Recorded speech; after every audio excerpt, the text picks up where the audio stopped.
What does the Rift have to say? I don't know. Probably, stop stepping on me. Because I don't think it's a very active participant in too many games. It's pretty static.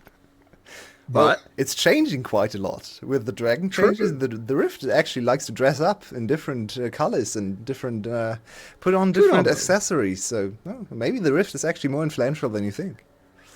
Maybe, maybe. When are they releasing that as a champion? When do you get to play as the Rift? 5v5v1. Be fun. Anyway, let's get a bit more serious. Get into the game. Because Team Secret need to win this one to keep themselves in the series and take this one to a game 3. Zhu Hao, Eddie, stepping up. You said that it's actually a strong bot lane. And they win that first initial encounter. Oh wow, they hit one skill shot. Game is over. I mean, it's more that they have control. They're denying the ward clear. Yeah, Jin Kama is certainly one of the strongest bot lanes, especially in the early game. One of the very few that's able to deal with Kate and Lux to some extent. So Jing's Nautilus should not be a problem. You can already see Taki struggling. He has to hide in the bush. He can never step out of there because Zhu Hao is just going to punish him. And this is actually what Zhu Hao did when he came in winter. Initially, he just played Enchanters. He had a very good Lulu. I believe maybe he played some Yumi games as well. The Lulu especially is in my memory, ingrained in my memory. So the Karma, I expect him to look quite good on, and Taki is going to struggle here, because if he can't engage, then it's just suffering.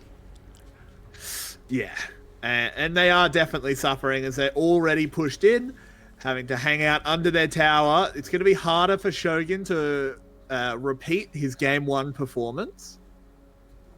I'm not sure if they saw the Viego smoke there and backed off. It is, of course, just Viego taking a red buff as Froggy gets a good little combo there onto Artifact. But, of course, he's still up against a Sinter in the early game, so Artifact should have pretty solid control. Oh, Froggy. Oh, just a split second too late. Missed both of those creeps with the Q. Set up nicely to get both of them, then missed both of them. It's Froggy, so not too unexpected, I guess. It's what we expect. But he's already 9 CS down. Cast your mind back to last week when Saigon Buffalo played against Team Flash. They lost the series, but they had one of the games where Froggy ran away with the mid lane matchup. He destroyed Yoshino. He put an end to Yoshino's mid lane career, you could argue, because he destroyed him so hard they benched him afterwards.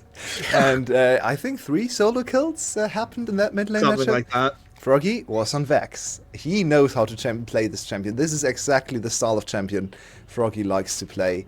A lot of opportunity to engage, a lot of bursts. Not the greatest carry, consistent DPS carry necessity that goes to Shogun and to Hasmid. So once again, a very good setup for Saigon Buffalo to succeed. Not quite as active on the jungle role though. So the mid jungle 2v2, the analysts talked about it as well. This time certainly in favor of Team Secret, just from the outlook on the champions in the early game. So I don't expect too much action coming from Saigon Buffalo early on in the game. We'll have to see. So far, Hasmed faring better than he was at this point last game. Was already suffering quite a bit up against the Gwen. But this time he has the Gwen. And there's not a huge amount Graves can do this early on, as the bot lane of SGB pushes a wave in, but it's not actually going to hit the tower. Very annoying W there for Shogun. Now he has to stay. Oh, but that's a good engage. Ooh. Might But get a they kill. turn it around well. This is just going to be first blood, I think. The flash forward from Shogun's not quite enough. Karma's just too fast. The shoes laced up so tight. And the shield as well. Zhu Hao sprints away. That's actually now a flash for flash trade. That's advantageous. Oh, but another hook. Too I don't think deep. he wanted that. I don't think he wanted that at all. If that W had landed from Eddie, I think SGB were in trouble, but it doesn't, so they do just walk away. That's one of those cases on Nautilus where when you see the target, you cast the hook and then you go, there's a tower. Oh no. So that's another flash now. Saigon Buffalo's bot lane without flashes early on in the game. Prime target for Penguin. He's on Xin Zhao, so that he can make stuff happen. The bot lane now under a lot of pressure to play very defensively. That they are, as they only are left with that heal. At the moment, BJ is on that side of the map, but he's going to have to path away soon enough, potentially giving Penguin an opportunity to move down. He might just start up the dragon as well, knowing that his bot lane has control, which could lead to a clash between these two. We have a mid-gang. Taki's Oh, here. hang on a minute. Can we have a look? Can we please? As Artifact's in trouble, can he get a kill back in time? No, Froggy just survives. And first blood goes over to Beanj. Beautiful gang from Taki. This is the Taki we knew on these engaged champions. We talked about it a lot in the last game. Penguin. Penguin? I mean, Froggy's going to die because of the flash, but he gets Penguin. God damn, dude. That was horrible. He even flashed. What did he think he was doing? There's a Vex on the enemy team. I guess he didn't look at the levels when the initial fight happened and assumed that Froggy used his ultimate in the clash, which of course is an assumption that makes sense, but he was level 5 throughout the whole play, so Froggy hit 6 afterwards, which Penguin clearly does not anticipate when he stepped up to just... I mean, this is silly either way. This is, yeah, it's... Like, the E forward... He doesn't win the 1v1. Yeah, the E forward is criminal, but... I guess you could cut him slack and say he probably anticipated Froggy's ult to be down, but then again, yeah, it's a flash, it's a kill, over, and they don't even get the execute. So Saigon Buffalo off to a great start again. Well, it might be finally getting turned around as Taki's under a lot of threat. He played that to perfection, but there was nothing to be done. Now they're just going to move in on the other side. Viego needs to get his first reset, and he gets it your way. Now he's got a Xin Zhao body to move in. Artifact going low, going down. Beanj gets another heal. It's 200 years of the Shadow Isles as Beanj picks up a double. Oh my god, we had some disgusting Viego sequences today. This is just not okay. How did he survive? He's level 6. He's not supposed to have 5k HP. He might get another one. He's gonna get this. Oh my! Just cut the tape. Beanj is back, baby. He just needed a split to recharge. Wasn't Viego's designer promoted to head designer now? We might want to think about that decision again. Beautiful. Does Shogun die in this play? He must, right? Yeah, probably. Yeah, it's a flash. Yeah, he does. Okay. And Taki put in so much effort to block everything. Now look at Taki's movement here. He's causing a headache for the enemy team because he's dodging every single spell. Look at him. More importantly, he's buying time that allows Froggy and Beanj to actually get in range. Like, he's dead. He's never surviving this, but look how much time he buys, and it allows the boys to arrive. And then it's time for the ruination. It's a 2v4. No Syndra ult is the biggest thing here. Syndra could have just executed Beanj instantly, but she doesn't have the ultimate. Still from the bot dive, I believe, or the mid lane play. And then it's just Viego magic, 6-2 for Saigon Buffalo. I talked about this early game potentially being slower. It's Saigon Buffalo. 5-0 for the jungler. This is not a slow early game. This jungler is coming out of the base at 8 minutes with a completed Sundra. Have fun, guys. Well, I think someone's about to get sundered, as that pole arm is going to be stuck where the sun don't shine, I think. And I don't think Team Secret's going to enjoy it. Beanj picks up the Herald, heads on back to base. Eddie has been ignited. He's very low, needs to play a little bit safe, but there's no rocket for the Jinx, already been used. So he should be safe. And that was with the gang, so that's another huge time investment, resources invested into the bot lane. They get the plating, I guess. Did they get the gold from the plating? They didn't get it. They didn't get the gold. So it's just a shove for basically nothing, and time for Saigon Buffalo to set up the next big play. Beanj is just back to farming some jungle camps. Probably not going to be interested in doing so for a long time, though, because they don't fight back. They are not very interesting to kill, so Beanj already on 5 kills. He's going to look for blood very soon, once again. They don't reset your ult. Why can't he take over the souls of Krugs? Wait, do Krugs not have souls? You have to investigate this. You're going to have to investigate. Probably. I mean, they do spawn souls for Senna, so maybe. They do have souls. True. Yeah. They probably have souls, but maybe they're just not... Oh, there's another one. Oh, you know who doesn't have a soul? Artifact, because it's been ripped out of him by Froggy and he's wearing it as a shirt. And who needs to last hit if you can just land every ultimate on Vex? Maybe the most... valued spell in the game right now. Like, if you hit it, it's insane value. If you miss it, the champion is useless. So the single button press that has the most gold value on it in the game right now, I think. So Froggy, so far, getting the best out of this champion. And you can be behind a little bit in CS if you just land everything and set up everything for your jungler. It doesn't matter. BJ picking up that first Drake as well, getting a stack of the Hex Tech. Artifact TP's back to the mid lane just to try and get things back under control, but he's currently 1 and 3. Nagia picks up the Hull Breaker, but my word, mate, I think you're driving a dinghy at this point. Yeah, he's coming for hero who had a great performance, but it's not like Nagia is playing a bad game either. He's just not participating, really. No. It's a typical top lane experience, 0-0-0 on both sides. Even CS and the rest of the game is just over already. So just another one of those. The issue here is that this Graves wants to be making the game into a 1v1 and a 4v4, right? He might win that 1v1, but how's the 4v4 going? Not in his favor, that's for sure. Exactly. That's the problem with this. There's nothing Nagia can do about it, though, of course. It's not his fault. Also, Hullbreaker, it's still great into Gwen in the 1v1, but Gwen is actually one of the champs that can kind of ignore the Hullbreaker, just treat it as a normal item. Still gives an insane amount of stats, but she deals a very decent amount of true damage, so you can actually kind of bypass the extra resistances. It's true. BJ's going to have a look up here. He's realized he hadn't visited his terror upon the top lane.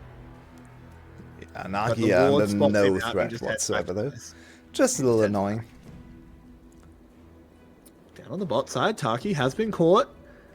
They do know where BJ is, so they could make a play out of this. They've got Penguin coming as well as the shots ring out. I think SGB have been baited here. They didn't realize that Penguin was coming. The block on the rocket is good. Now they just need to try and find a way out for Shogun. It just doesn't exist. He's taken down by Eddie. Team Secret aren't going down without a fight. So in this game, the bot lane for Team Secret is their shining light. Bot lane was amazing from Saigon Buffalo last game setup, but the mid jungle this time they have to fend for themselves, and it's not going as well. Overextending in the fight there, and then Shogun used all the summoners, still died. That's 2 platings, maybe even 3 platings plus tower over. In the meantime, we had a top dive apparently. Oh, and Froggy missed his ultimate, so can Nagia die here? Yeah, apparently find out as Nagia has in fact died on the other side of the map, and then we just saw this play come out. They just didn't think Penguin was coming. And Penguin super decisive there, insta flash to block the ultimate and get on top of Shogun before he can react. So great performance from Penguin. He has had his moments, overall a bad performance today in both of these games, but he had the shiny moments like the last game, the team fight where he flash ulted everyone away to isolate Froggy. Now this one to catch both Shogun's ultimate and then set up the kill on him. But he needs to show us more. He had a great week in Winter Week 1. We thought we had another jungle star, and ever since then, he has been the worst or the second worst jungler of the league. So he really needs to put in a little bit more than just 1 or 2 moments a game. Yeah, he really does. Particularly up against someone playing as well as BJ is right now, as Froggy is in some trouble, gets a fear off, but Penguin's here. And he's been delivered a kill on a platter.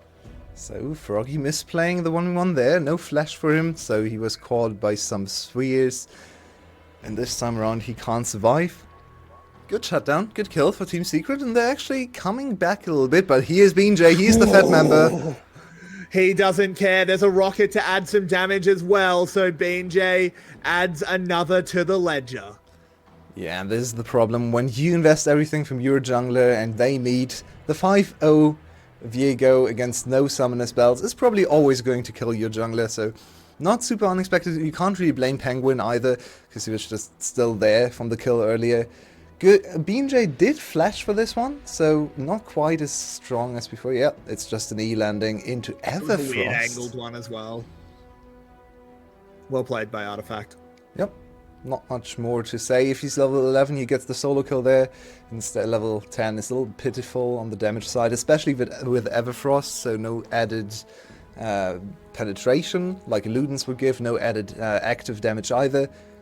So the kill goes over to Penguin, which is not great because he's already behind on the Xin Zhao, and yeah, you don't really want gold on the behind Xin Zhao. The Syndra would be a much nicer target, but in the end, a kill is better than no kill. So yeah. you're not complaining. Of course not. This bot lane tower is on a hair of health, but Froggy is going to be able to keep it alive for now. Perhaps try and just deny the local gold and let it fall. Or just deny it entirely. We'll see, as Eddie actually gets his recall interrupted with a rocket there. So they're really trying to just be annoying to Team Secret. Yeah, all these little interruptions and all these little invades give them so much tempo. It's adding like 10 seconds to the next reset, so now they can think a little bit longer about the lane assignments. They've already moved Shogun into the mid lane, and Froggy, because he interrupted, no one was able to react in time for Secret, which opens up not just Dragon. Dragon would have been free anyway, but now this tower on top of that. So all these little minutiae for Saigon Buffalo, these aggressive moves, give them incremental advantages, and now we're back to a 4k gold lead. That we are. Nagia and Husband up here. Husband actually soloed the second Herald as well, has that in his pocket. Doesn't actually have a tower to drop it on at the moment. We'll have to figure out how he wants to use that as the game goes on. But plenty of time left to think that one through. Look how shiny he is. Continue to try to find. He is incandescent. We found a shiny Gwen. Full odds shiny Gwen. Let's go. Oh wow. Let's go. Someone catch it. Go on. And I mean, it's a shame that he's not still Rizo, because then we'd have a shiny player as well. Very true. I mean, maybe better for his team that he's not Razor in this game, because I think so. He did definitely put in a little bit of a Razor performance in the last one. Much better this one. There were. Yeah, very true. There were echoes of Razor. Well, and BJ is still super strong. I'm not entirely sure how Artifact ended up there. I was confused for a moment. I was like, wait, BJ's not playing Sin. Oh, he killed him. Oh. Now Penguin in some trouble. The Spectral Maw comes out, immediately answered by a Crescent Guard, but it can't block the hook. But they don't want to chase under the tower. Not with Nagia rotating down. So Crescent Guard is down, no objective on the map really. If the Dragon were here, this would have been a really nice catch, but the Dragon is not there. Now Taki a little bit overextended, very overextended in fact. Very overextended. He's actually just going to go down to the collateral damage, but Froggy's trying to equalize it. The Heartbreaker is just used to get out though from BJ, but look what it's being traded for in the top side. It's going to end up being one kill for an inner tower. Yeah, and Hasmid with the Rift Hold is able to actually get this tower in time. Maybe a little bit of an oversight from Nagia, but it's not over. The situation is still here. BJ. BJ, you don't even have Froggy! Bold. Oh, Froggy! What are you doing, son? That was so bold. Doesn't quite work out. They do actually end up killing the Jhin. Now they have to be careful about BJ. The teleport coming in to secure his retreat. Oh, Saigon Buffalo. They play with fire. As Shogun falls to the unleashed power, they need to temper the aggression. Yeah, indeed. This is also the Saigon Buffalo we know and love. They have thrown huge leads against multiple teams, and this is one of the reasons they like to overstep. Well, Artifact, he knew he was not supposed to step up this far. Then he decided, oh, I really want these minions, and then he doesn't even get to the minions, so he knows. He knows. He's blaming only himself for that one. He got too greedy, wanted those creeps. I can feel that. Ooh. Hello, Husmed. He hasn't been involved too much in this game, and he wants a kill. He'll pick it up. He'll pick up a tower as well. Now Taki could be in some trouble. I don't know when the next hook is available. There it is. It comes out, but I don't think he's going to be able to walk away from this one. Oh. As Eddie gets the speed boost, there's a... No. Oh, Gale Force. Gale Force is a pretty good item, especially for securing kills on low targets. That was some good effort from Taki, and Taki is very angry with his team captain, Hasmid, who sold him out to the Wolves. A 1-for-1 trade in the end, but plus towers. So once again, positive for Saigon Buffalo. Kill going over to the Jhin is a good start for Eddie, and he's 3-2 compared to the own 3 from Shogun. Shogun has died 3 times, I didn't even notice. But Shogun is still scaling up nicely, so even though the Jhin is slightly ahead in the items and gold, the Jinx is in a decent state as well, and she has other strong members of the team, especially in the top side. That it does. And also, that Nautilus has actually built the Ebon Shroud. Or Ebon Shroud, rather. Not an item I see super often. Yeah, we see it from time to time. I believe we had a Leona today build it as well, so it's still in the mix. Maybe not the preferred item after the nerfs, but yeah, some people still really like to go for this item, so not too surprising. Let's see what Taki can... BJ is with his dead mans. Also Taki with a glacial augment, so maybe that's also one of the reasons. Yeah, I think it is this bit more squishy Nautilus build, but does bring just an absurd amount of CC if you hit anything. Exactly. And just an interesting thing to keep track of. Yeah, Taki is going to be very squishy now, and we already saw it when he got caught in the last engagement there. He's going to die to anyone. Even the Jhin can cut through him pretty easily, maybe more easily than usual. Taki, careful. Okay, he doesn't go for it. BJ. What we're also seeing on the sideline is that Hasmet has no problem dealing with the Hullbreaker Graves, which is very bad news because Hullbreaker Graves is not the greatest team fighting build. We saw an adaptation earlier today from Luxury's top laner Coated, who didn't go for the Hullbreaker because he knew he was going to team fight all game. Now we do have the Hullbreaker, but he's probably going to be forced to team fight, so it's kind of the worst of both worlds. It's a really bad situation for Nagia, who's not going to win side lanes and is not going to be very effective in team fights either. BJ, once again, moving forward, doesn't land the Spectral Maw onto Zhu Hao. Now actually has to find a way out of this one. Could always just ult away if he feels threatened, but he doesn't feel the need to. Nagia could be in trouble, but they're managing to mark BJ well, not letting him collapse on this 1v1 as another tower falls in the favor of SGB. Hasmet's ultimate not available. I thought for a second there was lethal range, but with the ultimate not available... BJ caught, but heart breaks away. Careful, careful. He can't overchase into BJ. If he gets one reset, we already saw in this game what havoc he can cause, so be careful when you try to attack him, especially when Froggy's there to turn the fight. There's so much burst coming from Froggy's side, you can never really be sure of your situation. Let's take a look at the objectives. The Shadow Isles trio. Yeah. You got to play carefully. So, quietly, we have actually had the Dragon Stack reaching critical mass. We are at soul point for Saigon Buffalo, so only 3.5 minutes away for the big prize. And Ocean Soul is pretty good on Viego, I have to admit. And Gwen too, and here we go. Speaking of Viego, flashing into the fight. There's a teleport immediately being used. Taki, we do see how squishy he is, but it just doesn't matter because he does enough. As there's the CC, the first reset is in. Jhin ult will hold them back from anything more. Froggy still has access to the ultimate. Hasn't used it yet. It's BJ hops over the wall. He's just going to wait in this brush, see if he can hunt anyone out. Oh, Froggy! There's the ult from Froggy. Straight in onto Zhu Hao, and bang! Look at all of this damage. He gets the one shot, throws out another one onto Nagia. He'll follow it in as this Vex is going to pop off for just a moment and then let the rest of the team do the talking. As Viego, Vex, and Gwen destroy Team Secret harder than they destroyed the Law. And now Gwen moving forward. Husband chopping down Nagia. Needs one more. Can get the E forward. No, never mind. Nagia will survive. And that's Baron. That is probably all she wrote for this game. The finishing touches now. Saigon Buffalo is gonna get so far ahead from this Baron. They also had, so Baron is even better. Win more objective. Being able to break the inhibitors and all the towers left standing. This is really a strong performance from Saigon Buffalo. I didn't think they were 2-0 today.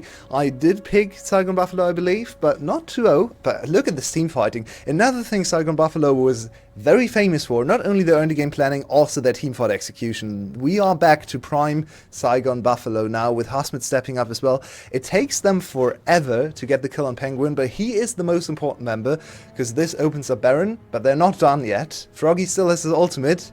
And I think Team Secret got caught off guard by this engage by Froggy. It's beautifully done. Froggy once again putting in an amazing performance. He's not the greatest farmer, but if he's getting unleashed after the laning phase on his champions, he is one of the best players. I've always said he's not the best mid laner, but he's one of the best players in the VCS. It's a bold statement, but looking at a game like this, it's hard to ignore, hard to deny. BJ once again lurking about this 8-0 Viego. You just can't go near it. And what a delight it is to see if you're an SGB fan. Game 1, it's all about Shogun. It's all around your bot side. Game 2, script completely flipped. The bot lane has been largely irrelevant this game. In fact, you know, Shogun's not having a very liability good game. even, yeah. Yeah. And it is fantastic news that they can play both styles, that they are versatile enough. And now it's going to be Team Secret trying to start a fight here. Nagia goes forward. Very low is the Nautilus. But Froggy gets a reset. He tags the backline. We need to see Froggy as he's going in deep. He's actually just going to get focused down. He goes gold for a moment. They try and buy him space, but he goes down to the W. It doesn't matter because now Shogun is online. He wasn't the focal point of this game, but that doesn't mean he's not here. Yep, the Jinx has been able to scale up even after a difficult laning phase, and yeah, she's on 0 kills, but she's not on 0 items. When she gets time to stack up her lethal tempo, when she gets into position to execute and use her passive to get kill after kill after kill, she can still do that. The team fighting is still great. Maybe, once again, a little bit over-aggressive against a better team, against the GAM, against the Cerberus. Maybe this would have been the start of a comeback for the enemy team. So I still think they need to iron out some of the late-game decisions, and some of the aggression needs to be tuned down a little bit. The tower is there. Just focus the tower. You can actually... Yeah, I guess you don't have a win your wave. But there's no need to re-engage here. Taki over-aggressive. He's very squishy, as you talked about before. And yeah, Froggy gets this great engage, great angle, and puts so much pressure on the backline. Eddie has to flash immediately. So Froggy buying so much time to set up Shogun. But overall, in a more even game state, this dive goes horribly wrong. So it works out because of the advantage. So you can't really fault them too much, because in the end they know they have the advantage, right? But we need to keep an eye on these kind of plays for Saigon Buffalo in the future, because they have cost them dearly before. That they have, but Ocean Soul is now secured, something that will cost Team Secret dearly, as the members of the team that they are most worried about, this Viego, this Gwen, just got all the harder to kill. The bot lane is broken. The mid lane is next on the menu. And Saigon Buffalo want to move up to 2-1. Look at Gwen, she's on 4.5 items. She's so insanely strong. She's only 3 kills, but has 700 gold shutdown. 300 and... This is a little bit of Husmed CS hack. It is. He's taking all Froggy's missed CS this game at least. Froggy's only on 200, he's on 330, so Husmed definitely focused on picking up every single bit of resource he can find. And look at him, he's tanky, he's strong, he is sustain, he is a heal, he cuts the healing from your side. How can you deal with Husmed? You probably can't, and the game rightfully is in a state where you can just say it's probably over. Probably. But they still have to close it out. We do need to keep a very close eye on how cleanly they do it, because that is something we always judge our VCS teams on, and they're just going to pull the trigger. They go immediately in. Eddie, he oversteps his bounds. He gets taken down, and it's BJ picking up that second kill. Froggy got the first, and now 3 members of Team Secret have been cleared away. Did you just see that? He was just hanging out for a moment there, as just styling on Team Secret. The inhib falls, they let the minions in, and they don't want to let them go without improving their KDAs just a little bit, as Nagia will go down to Froggy. Artifact, the last man left alive, as the towers fall. The Nexus is next on the menu, and Saigon Buffalo with a return to form from BJ, and I'm so happy to have you back. Indeed.